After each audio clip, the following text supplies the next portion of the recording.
Hello. Well, first and foremost, my sincere apologies for not updating the site and also making videos.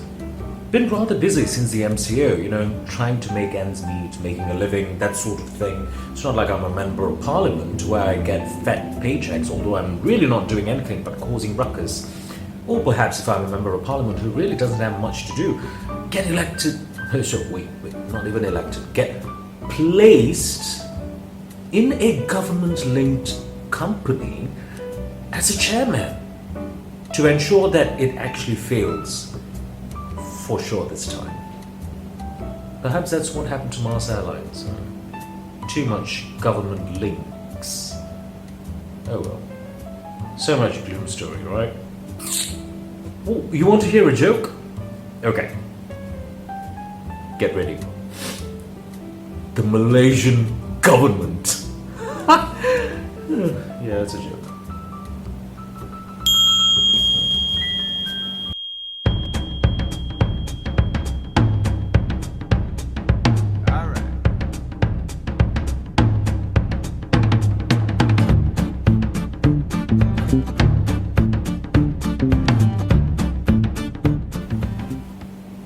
Well, so much has happened since the MCO. Before the MCO, what happened was this old man wanted to resign, and this old man said that he wanted to support this old man, but this cancer-ridden old man instead decided to go to this. Well, wait. Oh, I better place him up.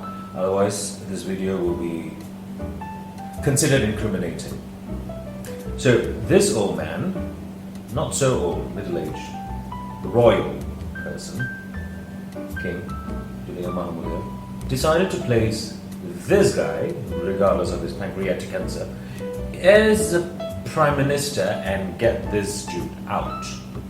And now the ruckus is that this dude has requested to royal dude to actually call for, or rather declare a state of emergency in Malaysia simply because he is afraid that he might be ousted in the next parliament meeting.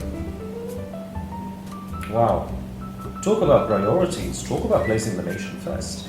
Now, what these dudes would have understood if they had read this book called The Federal Constitution is that you cannot... Okay, this dude has probably understood the Federal Constitution and probably created amendments to favor him and anyway, he does know the Federal Constitution.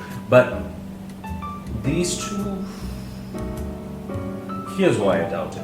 First and foremost, there is no reason, or there are no reasons to call or declare a state of emergency in Malaysia. Yes, pandemic, the COVID thing. Really, if you're so concerned, if you were so concerned, you would not have had the Sabah elections in the first place. The government at this point in time really does not give too much thought of the general welfare of the population. So it seems, quite obviously. Now, what has happened is, post-elections, the by-elections in Sabah, we have seen a great spike in the COVID-19 cases in Malaysia. Before that, Dr. Nur Hisham, this dude, had been working diligently to ensure that it has been contained. Of course, then you had this dude who wanted to get all the fame and glory without doing any work, giving his 2 cents worth, which was really 2 cents.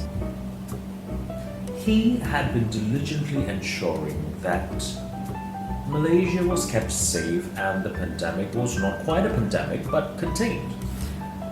The Sabah elections, on the other hand, decided to cause the virus to spread. Well, what is interesting is that, you see, they're saying that foreigners had caused it. Why were foreigners there in huge loads during the elections? Second, if you're telling that it was those from the Philippines who had come in to vote, nothing new. But yeah, I do not see as to how they can cause that much of a spike. It seems to be a conspiracy, like someone had vehemently made sure that the virus would spread then. So maybe someone got a vial and injected it or spread it in the air to ensure that more people had gotten contaminated, and the contamination just continued spreading. It's a possible theory. Now, coming back to the story. This dude had requested for a state of emergency to be declared in Malaysia. Now, a state of emergency can be declared if, one, the lives of people, the general public, is in danger.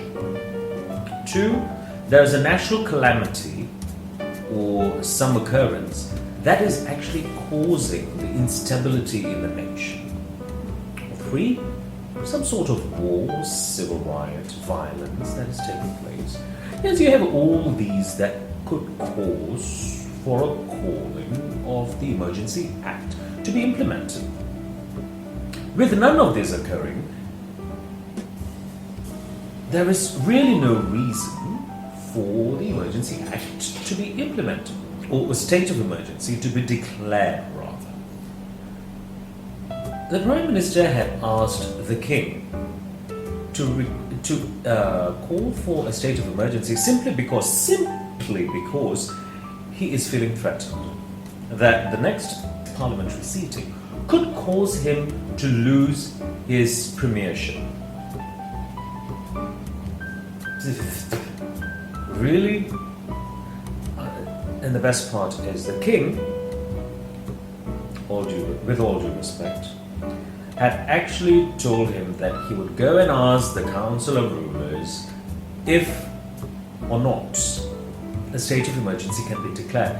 I mean, really, if you had gone through the federal constitution, you would know, obviously, that no, you cannot declare a state of emergency simply because the criteria have not been met. And he could have just told it to the Prime Minister instead of giving him hopes. It's a joke. It's an utter joke. So no, a state of emergency cannot be declared simply because the criteria are not met. Furthermore, anybody asking or calling for a state of emergency, in my opinion, my personal opinion, is that anybody calling for it is against the nation, is an anti-national, regardless of being the Prime Minister or anybody in the royal family. If you are doing anything that is against national interest but favoring personal interest, then you are an anti-national. It's as simple as that. If you cannot put your personal differences aside for the benefit of the nation, then you really are not leader material. All of those who are fighting for the premiership and all of those who are fighting against each other have not the national interest in their hearts, and it is so obvious. If you really wanted this nation to fare, put your differences aside, put your personal interests aside, and put the nation as your priority, regardless of what your position is in government or in the royal families. It's a beautiful nation.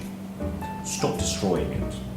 And stop your political bickering and pathetic agendas just to favor your own.